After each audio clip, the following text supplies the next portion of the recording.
Hi friends, అమెరికాలో చెక్కిళ్ళు ఎలా కడుతున్నారు అనేది మీకు నేను యూట్యూబ్లో చూపిస్తున్నాను.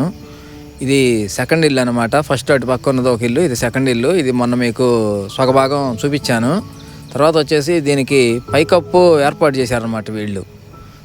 అంతా ప్లైవుడ్ తోటి. ప్లైవుడ్ కూడా వచ్చేసి దాని మందం 20 mm పైనే ఉంది. ప్లైవుడ్ కూడా చాలా వెరైటీగా ఉంది.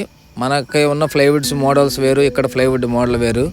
ఈ ప్లైవుడ్లో వచ్చేసి మన చెక్కల్లాగానే వాటికి అన్నిటికీ సైడ్స్ అన్నీ అవే బిగిస్తున్నారు దాదాపుగాను, రకరకాల మందాలతోటి. ఈ ప్లైవుడ్ అయితే 200 సంవత్సరాలు పనిచేసిద్దంట. ఈ ఇంటికి వాడే చెక్క కానీ మెటీరియల్ ఏదైనా సరేను. లోపల చెక్కలు కూడాను చాలా అద్భుతంగా ఉన్నాయి. అంతా మెటీరియల్ అంతా రెడీ అయ్యే వస్తుంది. ఇక్కడ మనం ఏ సైజు కావాలంటే ఆ సైజులు కట్ చేసుకొని వాడుకోవటమే అనమాట. ప్లైవుడ్లు కూడా అంతేను. దీనికి వాడే మెషినరీ కూడా చాలా అద్భుతంగా ఉంది. మీకు వీడియో నచ్చితే లైక్ చేయండి, షేర్ చేయండి.